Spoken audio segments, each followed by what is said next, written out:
In his tuxedo. Well, he's an ex-cop. He was an ex-cop. In his tuxedo. Yeah. So this is funny stuff. Yeah. Now, and then as time goes on, now whenever I'm asked that question, I love it. It's really funny to answer how the parallel between the New York Frank Rizzo and the Philly. And it's funny because I had a friend, Frank Rizzo, and when I was doing this skit, the original skit, when they asked me for a name, I just blurted out because I have this buddy who used to own a transmission place upstate by my house upstate, and it was Rizzo's, Frank Rizzo's Transmissions, and I just blurted out Frank, and I said Frank, and then when he says Frank Rizzo, and that's how that name became famous. Oh, so that's how it came about. Yep. We're going to take a really short break. You folks on audiobookradio.net, there is no commercial after this as I go to a break. You folks, at this point, I believe I'm already on WVNJ Sunday morning, 7 to 8 a.m. Doing this program, so you'll be hearing it here sometime in October on WVNJ. For you folks, we're going to take a commercial break, so you're listening to New York City Visions. I'm your host, Herb Malsman. We are with Jerky Boy founder and Mort Goldman and all the gay guys' voices on Family Guy, Johnny Brennan. Let's take that break and then we'll be right back. AudiobookRadio.net. Don't go anywhere. Let's take the break. All right, now we're back. Oh, we're back. There you go. What were you going to say? Go ahead. Go ahead. What about no swearing? Oh no, swear! No, you can't swear. Okay. Okay, without. I just want to make sure. Only if it happens by accident. Yeah, no, that's why I was just double checking. No, we don't want to swear. Matter of fact, Dean Lloyd, the stories, brother Louis, an old friend of mine, he was on a few weeks ago, and he had inadvertently, and there was no way to stop it, he did drop the F-bomb. Oh boy. But audiobook radio. No, because I'm good like that. I actually, after all these years of doing this, I edit myself pretty well. Yeah, audiobook radio. John Mayfield, how you doing, John? I said, John, at 16 with this MP3. When I put it in the laptop, I can tell you exactly what second the F-bomb dropped. So I said, John, again, John Mayfield, AudiobookRadio.net, the UK. Hi, John. I said, John, there's an F-bomb coming up in 16 minutes and 32 seconds. He says, Herbie says, we're all adults over here. We're not the BBC. Don't worry about it. You can do it. So swearing only happens by accident. But if you go, I'm good like that. I'm good like that. Anything you want to say, go for it. I'm good like that. Give me a little blue streak. I'm good like that. You don't want to do that. Open your ears, jackass. See? I can edit on the run. There you go. Of all things, yesterday, Itchy Atkins, a filmmaker here in New York City, he's doing a movie, kind of a mockumentary kind of thing, King of Pop Killer, a Michael Jackson thing, and he closed off Times Square, and they did the zombies and all that in Times Square a while ago, and he asked me to come in and do a voiceover yesterday, so I was at Silver Sound Studios. Okay. On Silver Cup, you mean? Silver Sound. Oh, Silver Sound. No, you're talking about the place in Queens. Yeah. On 28 West 27. So I came up, and it was a takeoff on TMZ, only it's TMC. Okay. And I'm the announcer. I'm the guy announcing now. So he asked me to come in, and I've never done it before. And I came in, I did it, and when I walked in, they're taking pictures of what I'm doing in there, and I've got the headset on, and they're asking me to use the words, okay, point your finger and do this. I was pointing my finger, and now next up on TMC. And then I was thinking about you, knowing I was going to see you today. When you go into the studio, okay, Family Guy calls you in, Seth MacFarlane calls you in, and you go in there do. First of all, where do you record? In New York City? I record on 39th Street, right off Fifth Avenue. It's called Star Trek Studios, and that's where I do my recording here in New York. And I've been known to also do my recording in LA when I shoot out to LA. Done it out there a few times. But yeah, it's here. It's nice. It's I live an hour out of New York. I live by West Point, so I come into the city and then I record, and it's bing bang boom. Okay, so you guys. Bada bing. Bada bing. So you guys now, I guess Alex Borstein, very very funny lady. So the group is basically here. Do you work ensemble, or are you doing your stuff separately? Like I was working by myself, and I'll say this again, say that again, and then we're going to splice and decide the different things. Tell us, okay, you're coming into the studio, and give us a day in the life of doing this sort of thing on Family Guy. Well, answer your other. No, I'm not going to answer that phone. To answer your other question. Hello. Yeah. Hello. to answer your other question, is that going to keep ringing? No, that's stop. really scary. What's going on there? It'll stop in a moment. Oh my! Oh, how rude! Somebody's calling in. Oh Yeah, my God! There you go. Just stop. So yeah, no, I've done it. Like I said, I've read in studio with Seth before in LA, and it was a blast. You know, a lot of fun when you're able to read across from the person who you see the characters all the time, and then you get to see the person doing the characters. And you know, Seth at that time, he said, "What man, it was a blast to see me standing there doing my characters that he's been listening to since he's just a kid." So it's a lot of fun when you can do that. But here in New York, it's more like I go into the studio. I've been doing these characters for years, so I don't I just go in. They go into the little booth, go in there, focus on what I'm about to do. Sometimes ad lib a little bit, throw a little bit of the character around, and just have fun with it. And you know what? It just You're pretty much sticking with the strip, but yeah, you got with the bones, script, right? You got the bones, and Seth likes when I play around a little bit or throw a little this, you can because the characters are so cool, and they've been so successful over all these years that you got to play with them a little bit. Yeah, so you got the bones, and then you have a little fun with it. Right. Well, that's basically what happened. I saw it next on TCM instead of TMC, Right. TMZ. And then I just walked in there and I just had fun with it. I said, Right. okay, and I've never done it before. It was the first time, but I just decided to have fun with it. So basically, that's what happens when you go in there. So you're pretty much sticking with the script. And when first of all, my daughter Kimberly turned me on to the program. I was not much watching cartoons and Family Guy. I could tell right away that the Brian is the brains of the family, and Stewie, whether anybody, I don't know. I think Brian understands it, but I don't know who else understands him. And I understand Stewie is really Seth MacFarlane. It's kind of him as a child, and his relationship with his mom. I don't get that at all. Stewie's always looking to do Mom and Lois. If this show weren't a cartoon, it would never, a lot of it would never make air, I don't think. Right. They're really pushing the envelope in family prime time.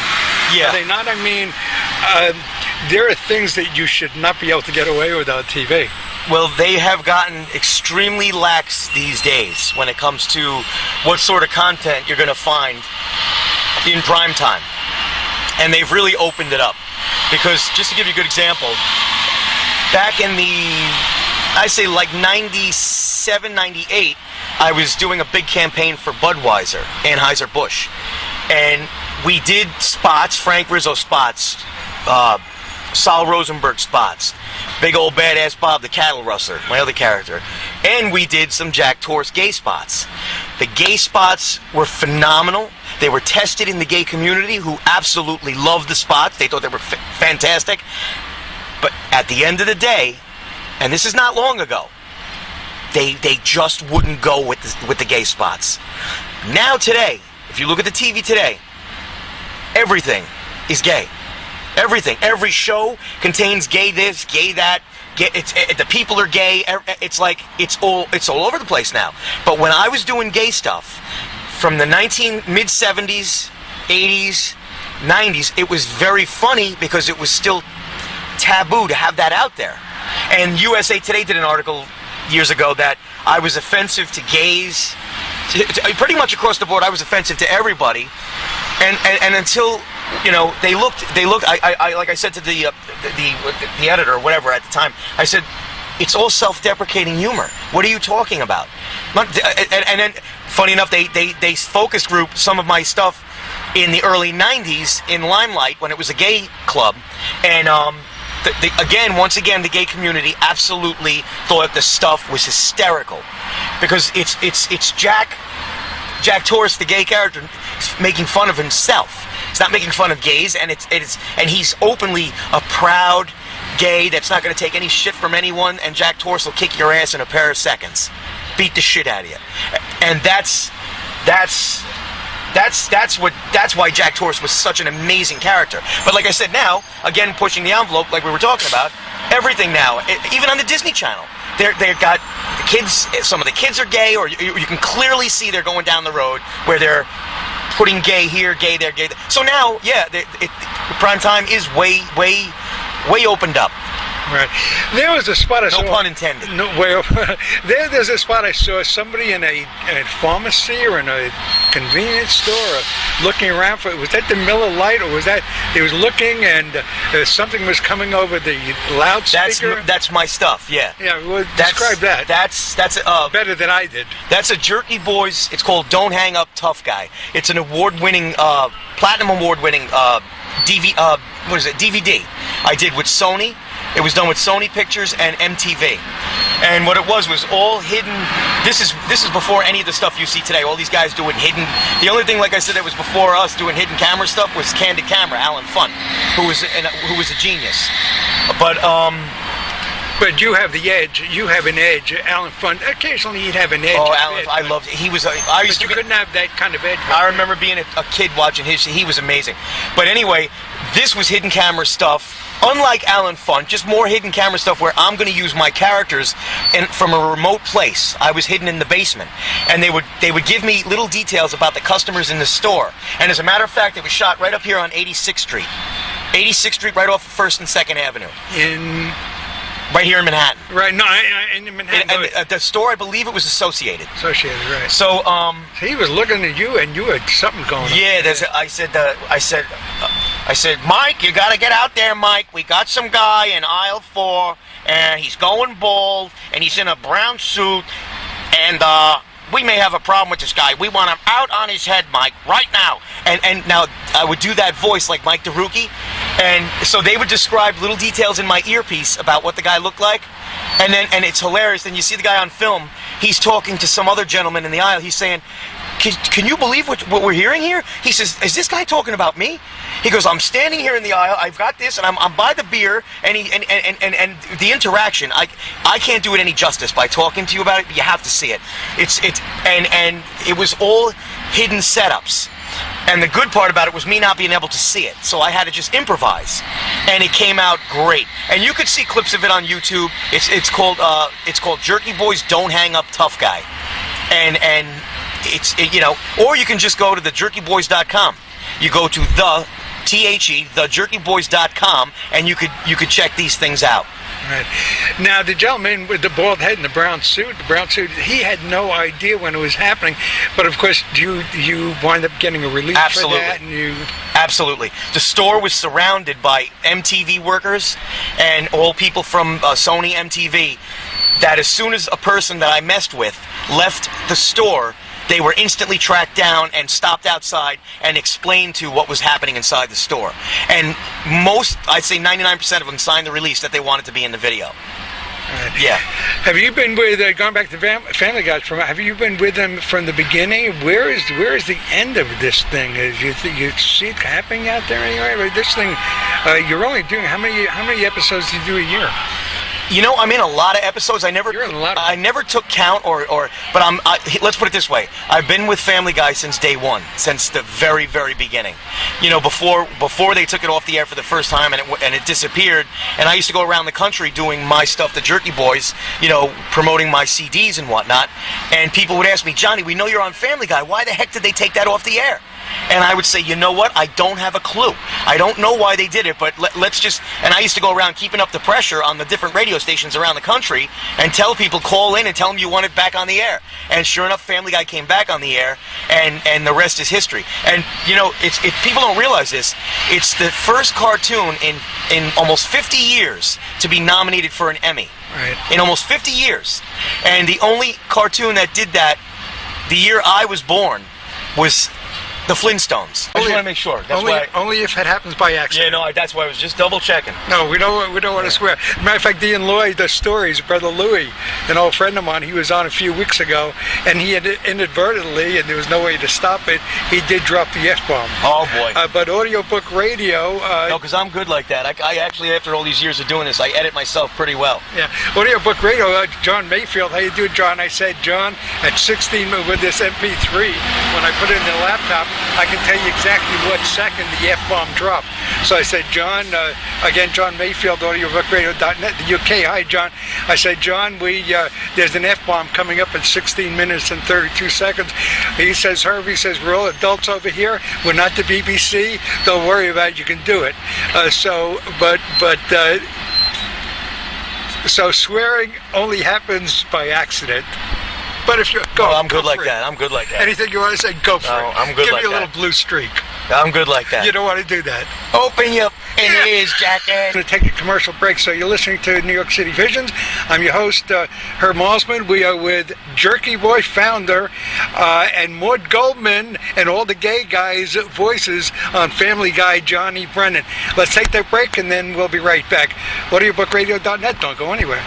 Let's take the break. All right, now we're back. Oh, we're back. There you go. What were you going to say? Go ahead. Go ahead. What about swearing? Oh no, swear. No, you can't swear. Okay. Okay, without. In his tuxedo. Well, he's an ex-cop. He was an ex-cop. In his tuxedo. Yeah. So this is funny stuff. Yeah. Now and then, as time goes on, now whenever I'm asked that question, it's real. I love it. It's really funny to answer how the parallel between the New York Frank Rizzo and the Philly.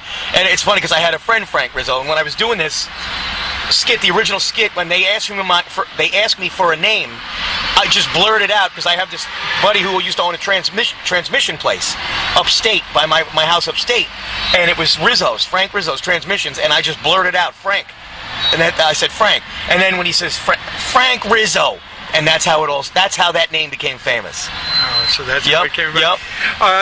We're going to take a really short break. You folks on audiobookradio.net, there is no commercial after this as I go to a break.